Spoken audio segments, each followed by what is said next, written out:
Hey Scrappy friends, it's Audrey. Welcome to my channel. I have a page today for Confessions of a Paper Addict using the beautiful Autumn Wreath cut file. So I have cut the cut file from some white plain cardstock, and I have picked out a whole bunch of papers from my stash. These are pretty old papers. This is an old American Crafts line called Autumn Crisp. I think it's from like 2014 or 2015, but I love the colors of this paper line. And then I found this piece of paper for the background from a company that maybe was around maybe for a year called Gossamer Blue. Maybe 2 years, but again, pretty old, 2015 or 16. So I am going to gesso my background here, and because my wreath cut file is circular, I'm going to try to spread my gesso like in a circular pattern so that you can see kind of some of the paint lines in the background and that they follow that circular shape. And I'm just going to scrape off some of the excess gesso because I put a little bit too much on. So I thought that I wanted to go darker with my background because I know that I'm going to use some of those bright pattern papers to fill in my cut file. So when my gesso is drying, I'm going to start backing all my little leaves here from this wreath. And I'm just going to trace the inside. I have the cut file, by the way, upside down, and I'm tracing on the back of the pattern paper so that my pencil lines are not on the front. And I'm just going to do a rough cut around the edges. And the good thing about this cut file is even though it looks very intricate, that it's really only one big shape for each leaf because it has veins in the middle, but you can just fill it in with one piece of paper. So it's pretty simple to fill in. So there's one pretty red leaf there. And I'm not going to show you all these. I think I just show you two, and I'll do the second leaf. And so I have, I think, 5 or 6 colors I've picked out.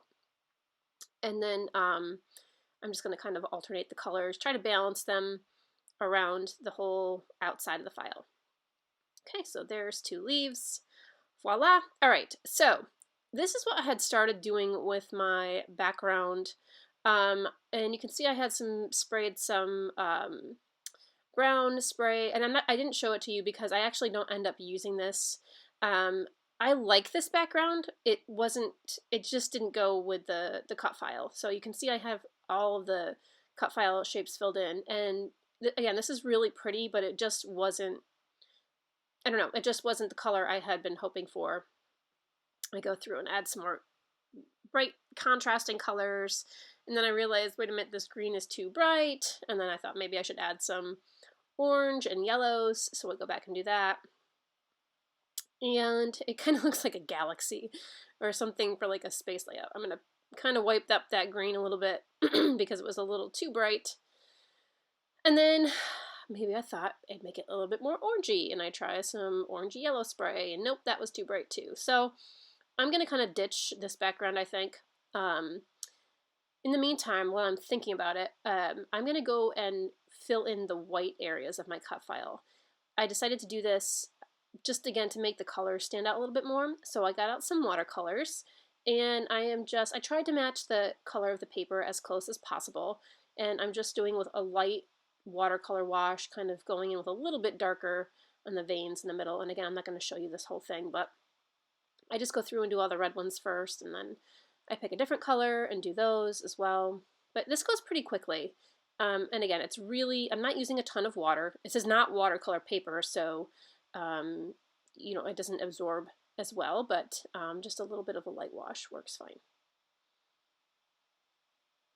And I think this just makes it so much brighter, filling in the white space with the color. And it's an easy way to color your cut files because you don't have to be super precise, because you can just, you know, leave that watercolor look and make it look purposefully messy. So look at how that changed that. It just taking away all that white, it just made those colors pop so much more. And then so this is where I'm like, you know, I love these bright colors, but I don't think the brown background is doing well for these colors. So it's pretty, but I don't think it's pretty with these particular bright colors. So I'm gonna start trying to embellish, and I bought this pack of BoBunny chipboard at Tuesday Morning, which is kind of like a discount clearance store, and all the pieces were like unglued and like just scattered all over the package. It was cheap, but I thought some of the pieces were really pretty, so they were all falling apart, but I just glued them back together.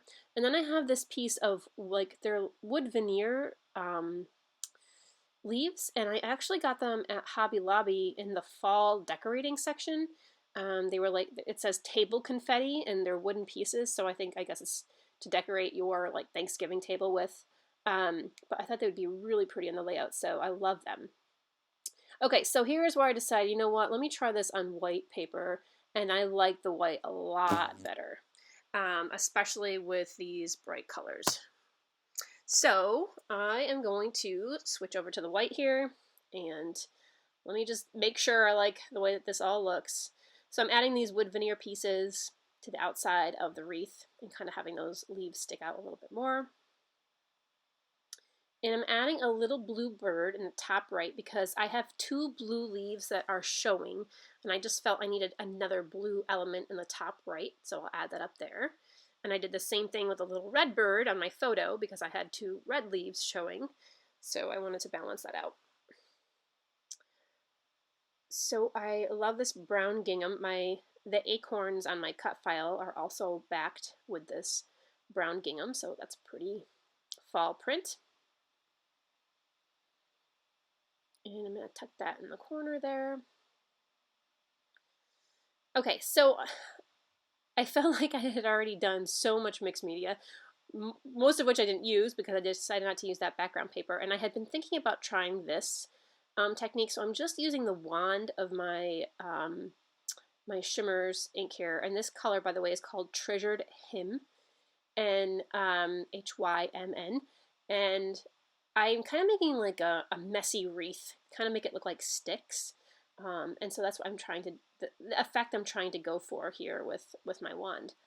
The thing about these wands is they don't hold a lot of the liquid on the outside for very long, so you have to keep dipping it in frequently.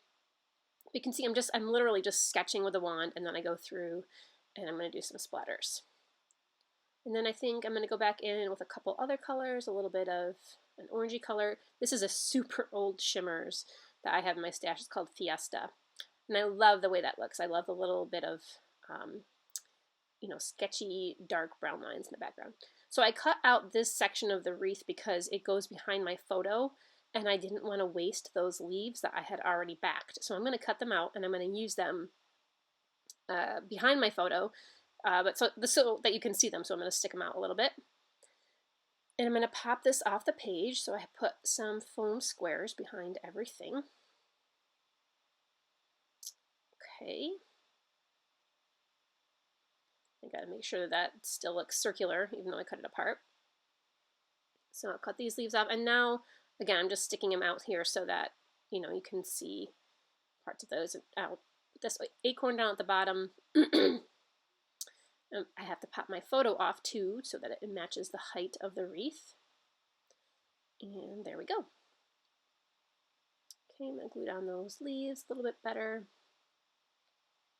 And now I'm going to tuck all those chipboard pieces and wood veneer leaves in the background like I had laid out earlier.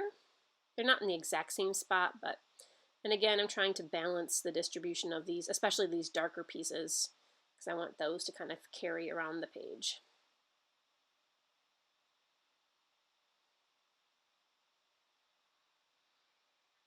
So this was a photo of me and my brother's partner on a walk last October. We aren't usually together in October, but we were all home together for a funeral, unfortunately.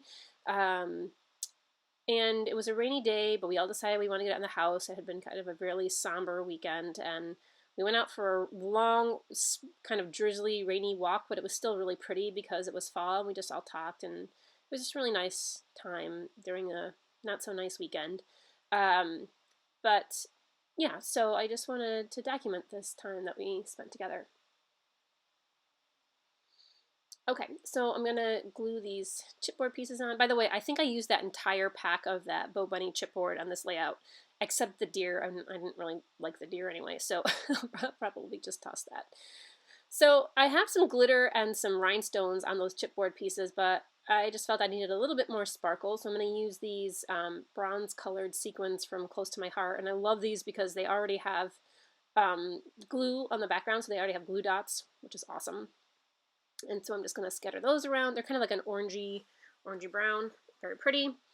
And then a label sticker for my date. And glue those chipboard pieces back down. And I'm going to scatter a couple hearts here. What else do I do? Okay, so journaling, I think, is next. Yes. Nope. A few more stickers. A label sticker. Okay, now journaling. So I decided I'm going to journal around the inside arc of my wreath. So I got my circle template out, and people always ask me where I got this circle template. It is from the Crafters Workshop, which is, they sell all kinds of stencils. I don't know if they make it anymore. I bought it years ago. But anyway, you can see that it provides a nice line for journaling. It's a little off center, but oh well, it is what it is. And that's the final page. Lots of details and close-ups, and you can see that wood veneer, you can see my watercolor, the close-ups of the little sequins, my journaling. By the way, my journaling line, I traced the line with a white pen, and then you can't see the line. Like, I could see it on my page when I was writing, but in the final product you can't see it. So, little sneaky trick for you there if you use white cardstock. So yeah, I love this page. I love the colors. I love the cut file. It just reminds me so much of fall here in the Northeast. So thank you so much for stopping by, and stay scrappy, friends.